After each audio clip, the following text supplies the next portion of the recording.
اٹھا دو پردہ، دکھا دو چہرہ، کہ نور باری حجاب میں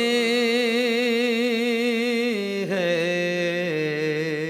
اعلیٰ حضرت کی شخصیت کے حوالے سے اگر ہم مختصراً اس کا جائزہ لیں اور علمی حوالے سے، تو اس میں بنیادی طور پر ایک نہج اور ایک منزل کی طرف نگاہ کا روشن و شفاف ہونا نظر آتا ہے۔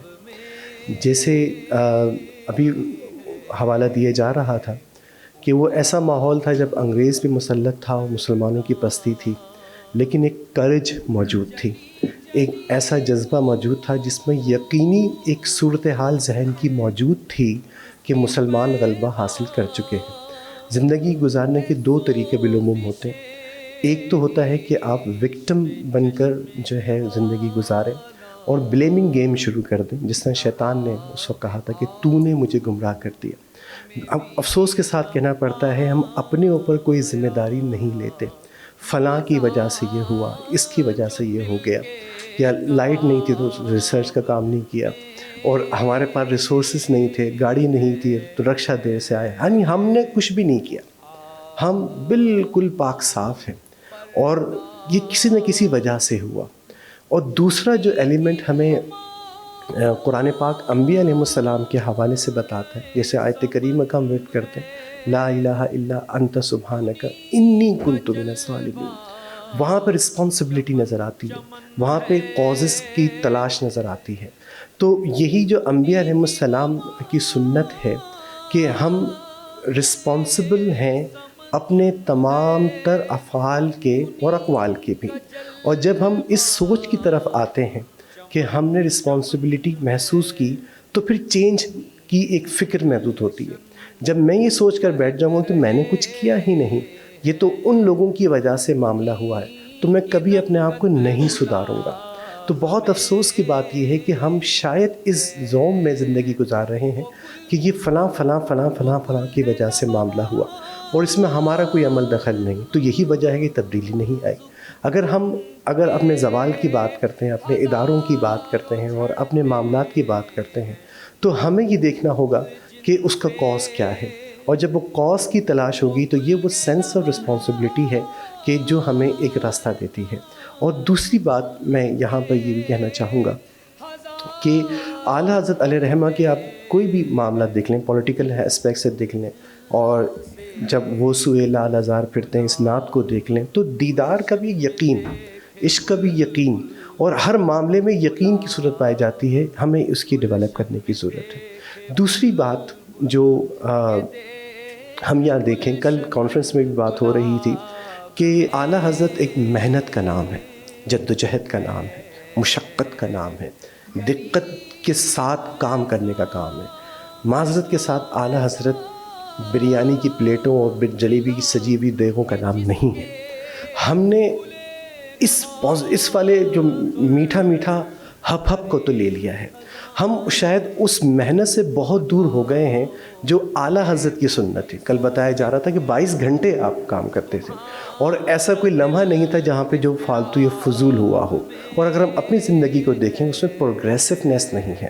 اگر حضور صلی اللہ علیہ وسلم کی زندگی کو دیکھیں تو سورہ والضحیٰ میں اللہ تعالیٰ نے فرمایا وَلَلْآخِرَةُ خَيْرٌ لَكَ مِنَ الْأُولَىٰ، یعنی حضور صلی اللہ علیہ وسلم کا ہر لمحہ پروگریسو تھا، آپ کی زندگی میں جمود نہیں تھا، کسی طرح کا ٹھہراؤ نہیں تھا، آپ نے ہر لمحہ ترقی کی، اور قیامت تک یہ افزا رہے گا۔ اور یہی معاملہ ہمیں اٹھانا ہے، ہمیں یہ دیکھنا ہے کہ ہم آخر کب اپنے کمفرٹ زون سے باہر آئیں گے۔ کمفرٹ زون کی مثال میں تعریف آسان الفاظ میں بیان کر دوں کہ آپ کی روٹین کا کوئی بھی ایسا کام جو آپ کسی مینٹل اسٹریس اور کسی دقت کے بغیر کر رہے ہوں، جیسے صبح آپ کا یونیورسٹی جا کے پڑھا دینا اور پھر واپس گھر آ جانا، چائے پی لینی، تو مطالعہ کر لینا، پھر وقت پہ سو جانا، یہ سارے کے سارے آپ کے کمفرٹ زون ہیں، اور جب تک آپ اس کمفرٹ زون میں رہیں گے یہ زہر قاتل ہے آپ کی ترقی کے لیے۔ آپ اعلیٰ حضرت کی زندگی کو دیکھیں، آپ کو کہیں کمفرٹ زون نظر نہیں آئے گا. اس میں کمفرٹ زون سے نکلنے کے بعد ہی کہا جاتا ہے کہ ترقی کی ابتدا ہوتی ہے. یعنی اگر آپ فجر میں اٹھتے ہیں، میں مثالیں عام طور پہ اس لیے دے رہا ہوں تاکہ ہمیں وہ سمجھ میں آ جائے کہ اسٹریٹجی ہماری کیا ہونی چاہیے. آپ کا الارم اگر موجود ہے، بھائی ٹھیک ہے 6:05 پہ جماعت ہو رہی ہے، آپ نے 15 منٹ پہلے کا الارم لگا لیا، 20 منٹ 25 منٹ پہلے کا الارم لگا دیا، اور اس وقت اٹھنے میں آپ کو کوئی دقت نہیں ہو رہی، آپ سکون سے اٹھ رہے ہیں، تو یہ وہ الرٹ کا پوائنٹ ہے کہ اب یہاں اس کمفرٹ زون سے آپ کو نکلنا ہے. اور آپ اگر آج 5 بجے کا الارم لگا دیں گے تو تہجد گزار بھی بن جائیں گے. ایک ہفتے آپ کے لیے پرابلم ہوگا، 1 دن 2 دن تیسرے دن آپ کا کمفرٹ زون ہی یہ بن جائے گا کہ آپ 5 بجے اٹھ رہے ہیں. تو ہمیں بحیثیت اہل علم ہمیں کبھی بھی کمفرٹ زون میں نہیں رہنا، چاہے وہ ہماری تحریریں ہوں، چاہے وہ ہمارے معاملات ہوں، اور چاہے ہمارے ادارے ہوں. ہمیں کسی ایک روٹین پر جمود کا شکار نہیں ہونا، اور آگے آگے جو ہے وہ معاملہ جو ہے اسی وقت بڑھتا ہے. دوسری چیز یہی ہے کہ ہم وکٹم کی جگہ کازز کی طرف آئیں. باقی اعلیٰ حضرت کی شخصیت اور اعلیٰ حضرت کے حوالے سے گفتگو کرنے کے لیے تو یقینی سے بات علماء موجود ہیں. بس ہم رضویت کا حق کچھ ادا کر دیں.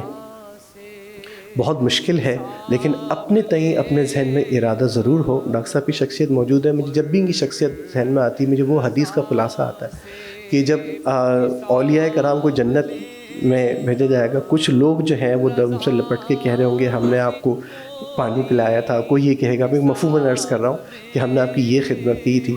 جب اعلیٰ حضرت روز محشر اس مقام پہ ہوں گے تو ہمارے ڈاکٹر صاحب اور ہم لوگ بھی کسی جگہ موجود ہوں گے کہ اعلیٰ حضرت کے نام لینے والے ہم بھی تھے. اللہ بس یہی خدمت قبول کر لے اور ہمارے آخرت کو اعلیٰ حضرت کے معیت میں ہی رکھے. یہ ہماری کامیابی ہے. جزاکم اللہ خیر. اٹھا دو پردہ، دکھا دو چہرہ.